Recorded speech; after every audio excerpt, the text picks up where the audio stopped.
Get complete cross-media and full-funnel ad measurement with Disco. Only Disco measures all media channels, including social platforms. Also, you can connect what people think with what they actually do online after ad exposure. And did we mention that Disco's ad measurement is not reliant on cookies? Leading brands, agencies, and media companies choose Disco to measure brand lift and performance outcomes. Learn why at disqo.com. I was going to say Holy Trinity, but that's not good. It's the trinity of law enforcement in our area, in our state. In the studio right now, and again, this is a special collection of law enforcement folks, is John Chambers, the Chattanooga Police Chief. Thank you. Hamilton County Sheriff Austin Garrett. Thank you. David Rausch, the Director of Tennessee's Bureau of Investigation. So all the law enforcement people, just because I stole a Dolly Parton, cutout, they all had to come and converse with us on the program this morning. We're going to have them until 8:30, and I appreciate that. Let's just start with, is there a gang problem, Venezuelan gang problem? That's kind of where this started, right? The politicians kind of jumped in and said, there's this problem, maybe within the state, and I'm not arguing that. Clarify. I'll start with you, Chief Chambers. Let's go there. Is there a problem? B, is there a problem in Chattanooga TN, your jurisdiction? Yeah, so I think anytime you talk about gang activity, right, as a whole, is a problem nationwide. Sure. And Chattanooga is no different, right? I mean, it's an issue that we deal with on a regular basis. Now, when it comes to specific activities of a particular gang, you can't compare this Venezuelan gang to what we typically see for like our inner city street gangs, right? No different than you can't compare that to a motorcycle gang. They all have their own ways of operation. So when you're talking about gang activity in general, this particular gang is very transient. And anytime you have large thoroughfares, interstates running through your jurisdiction, you're going to have these individuals traveling through your jurisdiction, staying, getting off an exit, staying in hotels. You're going to have them coming through your jurisdiction. Now, I think what we have started to see nationwide relative to this Venezuelan gang is, it's here, right? It is in our country. And from the information that we've gleaned from the TBI, then they're through our state. They're coming through our state, operating in some pockets within our state. Now, does that mean that they're set up in one of the Highland Park neighborhoods or the East Brainerd neighborhoods and think? No, that is not the intelligence that we have. But are they traveling through our jurisdictions on a daily basis? It's very possible. We know that there are instances where they have. So that's where we come together to work together to share information, share intelligence, and then act on it in a timely fashion. All right. The Director of the Tennessee Bureau of Investigation, David Rausch. What's the difference between a Venezuelan gang? Why should I be concerned about them other than anyone else? I guess I do not like gang activity, especially when it gets in my good life. So why should I, quote unquote, fear this group? And the question is, do they have a toehold? What do they want to do that's any different than any other gang in the state?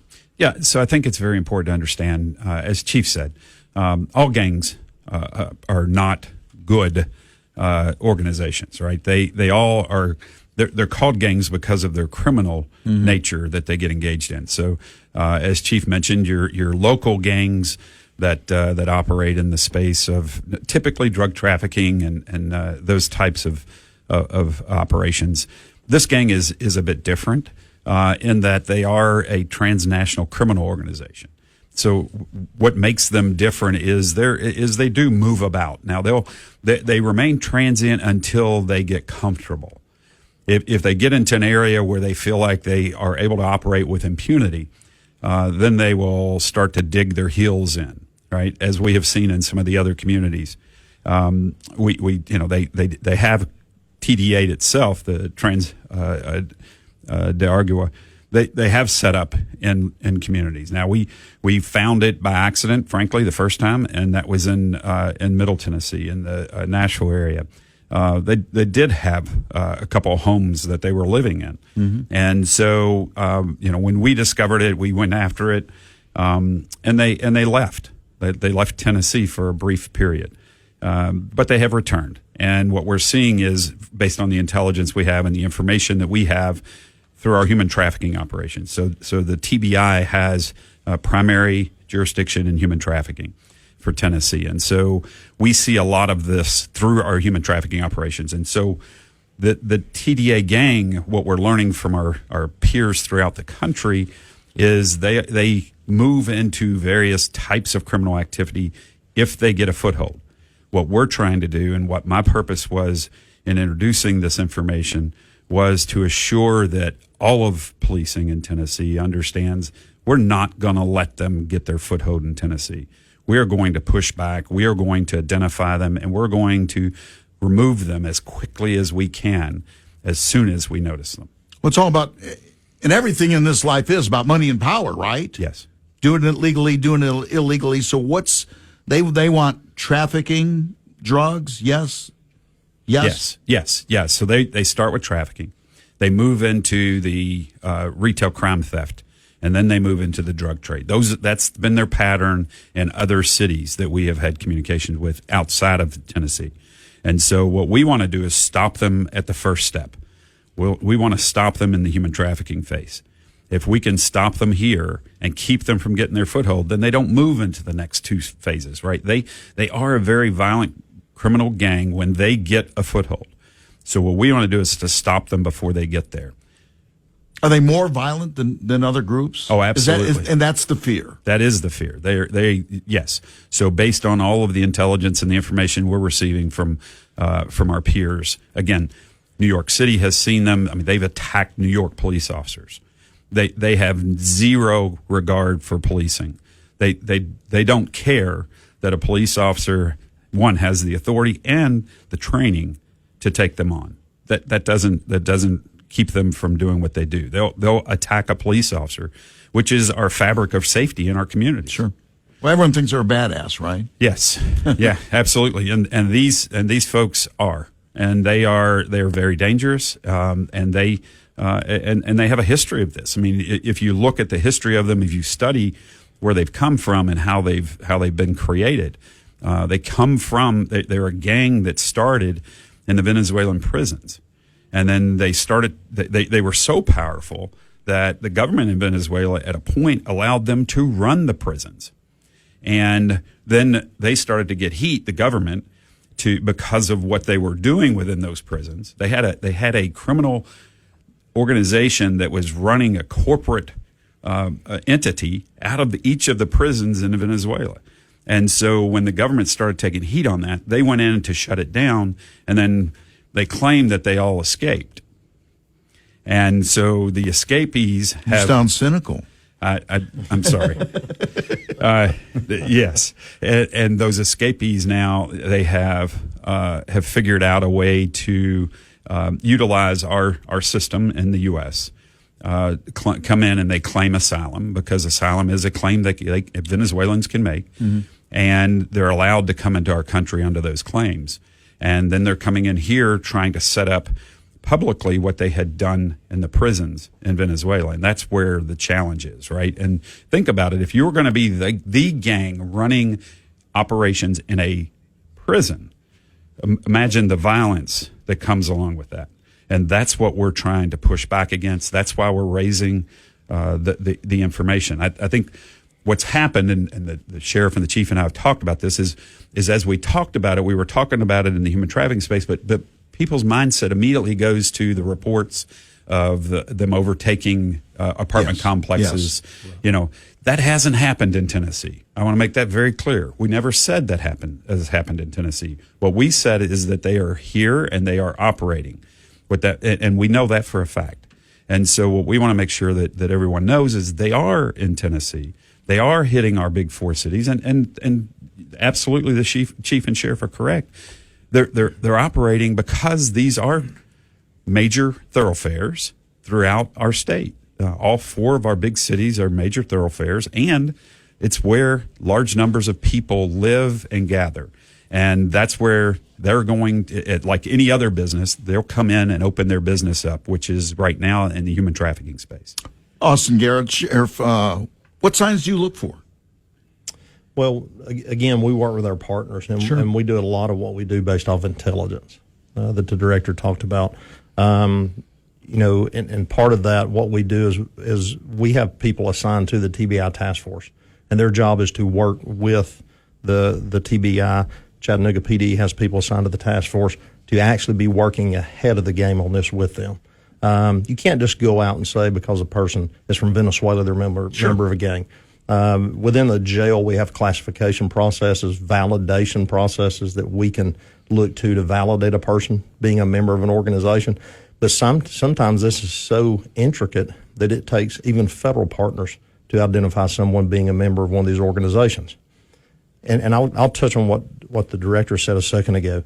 When this all began about a week and a half ago, the people here in Hamilton County, when they heard presence, the director is exactly right. The questions I was getting from residents of this county, and I know Chief Chambers was getting them because we communicated on a regular basis, was that they are here and they're taking over apartment complexes and things that already started happening. And that's just not so. Now, Chief Chambers and I and the rest of law enforcement knew exactly what the director was talking about when he said presence. But the public didn't. So what you saw was a statement come from my office, and you saw one come from Chief Chambers' office to reassure the taxpayers of this entire county that that's not here. And what you see today, this morning here, is a unified presence here in Hamilton County with the three of us. It's not going to settle here. Now, we all say, and we tell everyone, crime is migratory. We would be irresponsible to say that crime does not come through here and crime doesn't happen here.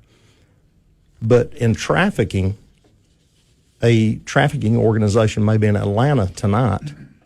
The next night it may be here in a hotel running things off social media, a criminal network, and the next night they're in Kentucky. So the thing we have to realize is there's a lot of violent people in this country over the last 4 years. Sure. And I had the opportunity to go to the border earlier this year and to visit with sheriffs down and around Eagle Pass, to visit and spend time with Border Patrol, to spend time with ranchers, to see firsthand what's happening. And there are violent people who've come into this country. And it's left to your sheriffs, your police chiefs, and your state law enforcement organizations to try to clean this mess up right now. And that's what we intend to do, because it's not going to settle here. All right, y'all take a break for just a second. I'll do sports, and we'll take a break, come back, and we'll have you folks to talk about this quote-unquote problem, not problem, until 8:30 this morning. Sports is sports. Chattanooga Police Chief John Chambers, Hamilton County Sheriff Austin Garrett, and David Rausch, Director of the Tennessee TBI.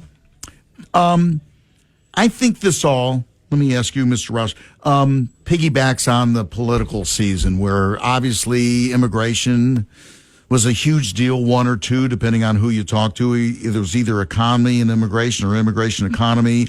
And I understand there's the boogeyman in the room, and I think there was a fear factor there. And I think we're all, when we hear that, we go, oh my gosh, oh my gosh, oh my gosh. There's a lot of bad people in every community everywhere. And I understand I understand how politics work. And I think they got people ramped up and maybe a little crazy about this whole thing. Yes or no? And I understand it's a real threat. I'm not saying it's not. Yeah, so I think you're right. I think people, as we mentioned, I think they went to the immediate worst case scenario when they heard about the presence of TDA. To give an example, and we've talked about this, we are constantly watching the intelligence, and when intelligence becomes actionable, we start acting on that. We did that last week here in Chattanooga. We had some actionable intelligence. The task force got together and we acted on it in a motel here. And this information will come out in a release here this morning.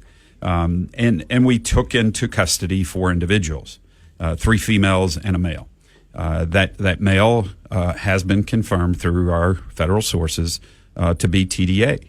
So, the presence is here, as we mentioned, but it's not ingrained, as the sheriff mentioned. It's not, they haven't gotten themselves at this point roots into Chattanooga.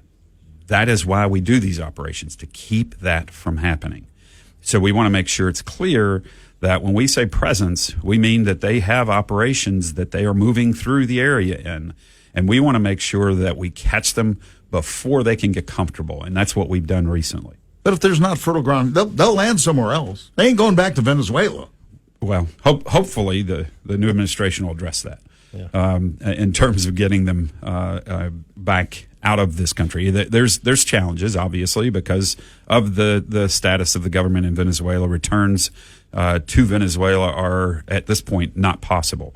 But there are ways to work through that, and I think that's what's coming in the political realm, is the policy to address this. But in the meantime, we have to take care of the criminal issues, and that's what we're talking about. We're not talking about every Venezuelan. We're talking about absolutely. TDA gang members is what we're talking about, and that's what we're addressing. And Chief Chambers, you want to arrest the bad guys, right? You don't care what country, you don't care what the national origin is, right? Absolutely. I'm guessing. Absolutely. I mean, without question. And, that's one of the things we wanted to make sure it was perfectly clear is, and especially coming from the United States, you growing up here and everything, you may not understand the difference between someone from Venezuela or another, Latino country.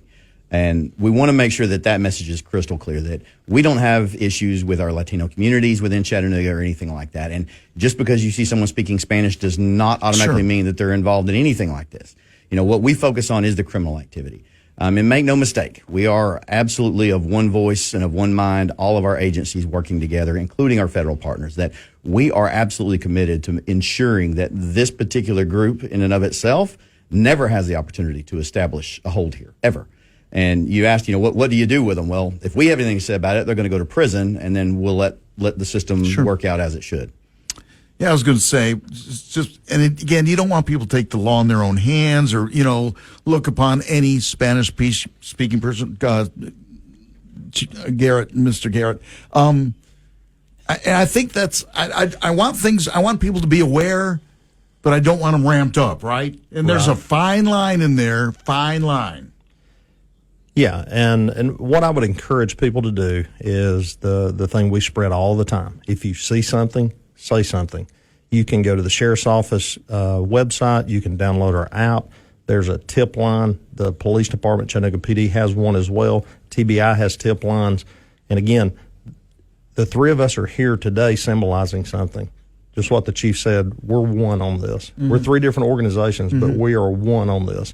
And our job, mine elected, they're appointed to do one thing, and that's to keep this county and this state safe and not a place that seems like a safe haven for crime.